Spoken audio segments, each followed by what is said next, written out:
Alright, so we're going to read through this stupid council report thing and give our initial opinion and see whether or not Trump is a Russian spy. Alright, so to the Honorable Lindsey Graham, Jerry Nadler, whatever.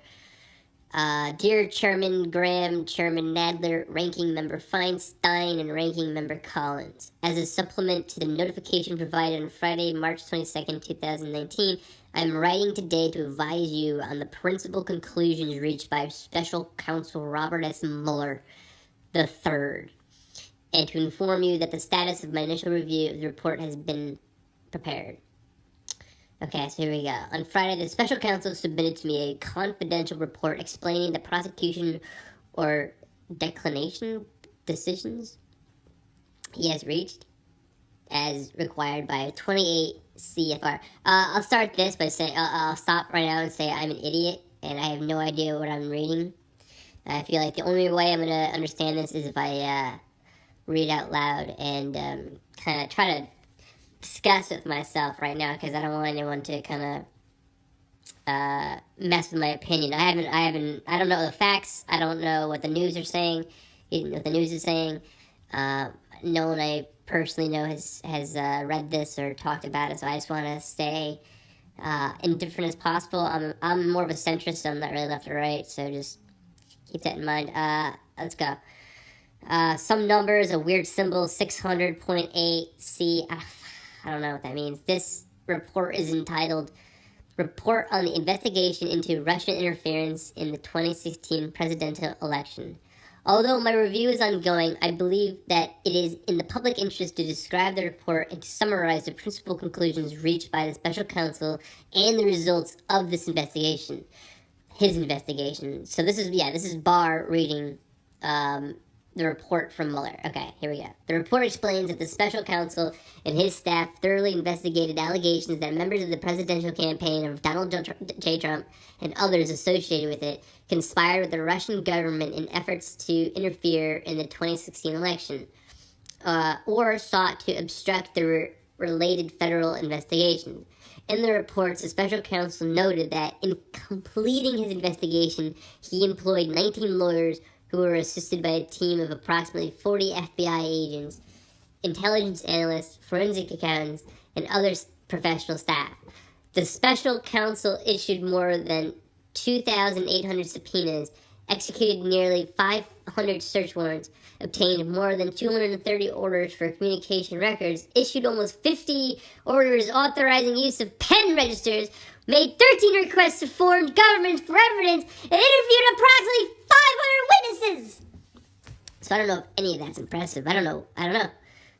The special counsel obtained a number of indictments and convictions of individuals and entities in connection with his investigation, all of which have been publicly disclosed. Oh, so those are like the Flynns and stuff. Okay. Paul Manafort, I think, is one of them, all those guys, and then a bunch of Russians. I don't really know. I guess they're guilty, right? Let's keep going. During the course of his investigation, the special counsel also referred special matters to other officers for further action. The report does not recommend any further indictments, nor did the special counsel obtain any sealed indictments that have yet to be made public. Below I summarize the principal conclusions set out in the special counsel's report. So that's good. So no more indictments. The report does not recommend any further. His report doesn't recommend. Hey, that doesn't mean anyone is not. That doesn't mean he's not guilty. That doesn't mean anything right now. Russian interference in the this is underlined. Russian interference in the 2016 presidential election. It's like the thesis statement. The special counsel's keep going. The special counsel's report is divided into two parts. The first describes the results of the special counsel's investigation into Russia's interference in the 2016 U.S. presidential election. The report continues the Russian effort to influence the election and documents crimes committed by personas associated with the Russian government in connection with those efforts.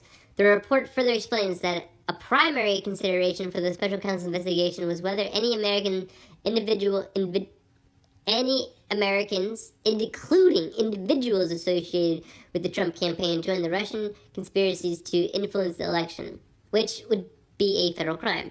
The Special counsel's investigation did not find that the Trump campaign or any associated with it conspired or coordinated with Russia in its efforts to influence the election. As the report states, the investigation did not establish that members of the Trump campaigns conspired or coordinated with the Russian government in its election interference activities. Okay, hold on a second. There's a little number one. There's a little thing here. Hold on. In assessing potential conspiracy charges, the special counsel also considered whether members of the Trump campaign coordinated with Russian election interference activities. The special counsel defined coordination as an agreement, tactic or something, tacit or express between the Trump campaign and the Russian government on election interference. So, okay, so that's good too. That's good. That means that Russia didn't, have any direct impact on Trump getting elected. That was all our problem. Okay, the special counsel's investigation determined that there were two main Russian efforts to influence the 2016 election. Wait, what? The first involved attempts by a Russian organization, the Internet Research Agency, IRA, to conduct disinformation in social media operations in... Oh, okay, yeah. So Russia did fuck with us, but... Oh, sorry. Whatever, fuck. Fuck. I'm not gonna curse. I'm gonna curse. I'm not really looking to be PG-13 on this. So Russia did fuck with us, but it wasn't on Trump's behest. Trump wasn't phoning up Putin and saying, "Hey, Putin, man, starting some Facebook pages." It wasn't anything like that, I guess. To conduct disinformation in social media operations in the United States designed to sow social discord, eventually with the aim of interfering with the election. As noted above, the special counsel did not find any U.S. person or Trump campaign official or associate conspired or knowingly coordinated with the IRA in its efforts, although the special counsel brought criminal charges against a number of Russian nationals and entities in connection with those activities. Okay, let's keep going. The second element involved the Russia government's efforts to conduct computer hacking operations designed to gather and disseminate information to influence the election. The special counsel found that Russian government actors successfully hacked into computers and obtained emails from persons affiliated with the Clinton campaign and Democratic Party organizations and publicly disseminated those materials through various intermediaries, including WikiLeaks. Based on these activities, the special counsel brought criminal charges against a number of Russian military officers for conspiring hacks into computers in the United States for purposes of influencing the election. But as noted above, the special counsel did not find that the Trump campaign or anyone associated with it conspired or coordinated with the Russian government in these efforts, despite multiple offers from Russian-affiliated individuals to assist the Trump campaign, which meaning there were points where the Trump campaign could have, but they chose not to. Obstruction of justice. The report's second part addresses a number of activities by the president, most of which have been the subject of public reporting that the special counsel investigated as potentially raising obstruction of justice concerns. After making a thorough factual investigation into these matters, the special counsel considered whether to evaluate the conduct under department standards governing prosecution and declination decisions, but ultimately determined not to make a traditional prosecutorial judgment.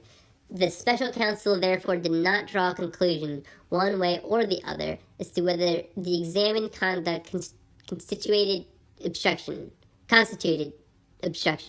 Instead, for which of the relevant actions investigated, the report sets out evidence on both sides of the question and leaves unresolved what the special counsel views as difficult issues of law and fact concerning whether the president's actions and intent could be viewed as obstruction.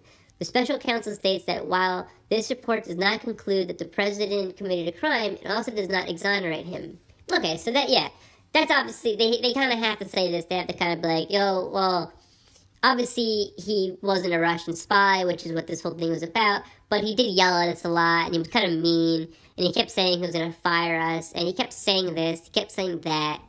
So did that have an impact on what his team was doing? Did that have an impact on what his team was collecting? Did what Trump was saying and doing have an impact on the investigation? And that's the question that is not answered. So that's a good question to get answered, I guess. Okay, let's keep going.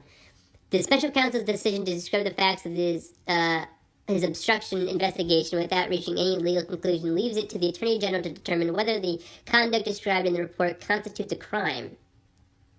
Over the course of the investigation, the special counsel's office engaged in decisions whether certain departments' officials regarding many of the legal and factual matters at issue in the special counsel's obstruction investigation.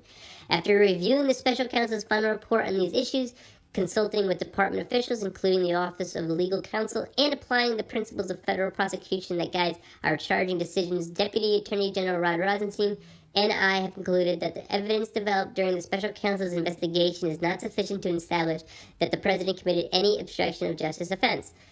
Our determination was made without regard to and is not based on constitutional considerations that surround the indictment and criminal prosecution of a sitting president. Okay. In making the determination, we noted that the special counsel recognized that the evidence does not establish that the president was involved in an underlying crime related to the Russia election interference, and that while not determinative, the absence of such evidence bears upon the president's intent with respect to obstruction. Generally speaking, to obtain and sustain an obstruction conviction, the government would need to prove beyond a reasonable doubt that a person acting with a corrupt intent engaged in obstructive conduct with a sufficient nexus to a pending and contemplated proceeding. In cataloging the president's actions, many of which took place in public view, the report identifies no actions that, in our judgment, constitute obstructed conduct, had a nexus to a pending or contemplated proceeding, and were done with corrupt intent, each of which, under the department's principle of federal prosecution guiding charging decisions, would need to be proven beyond a reasonable doubt to establish an obstruction of justice offense. There's a lot of words there, but yeah, just a lot of babble.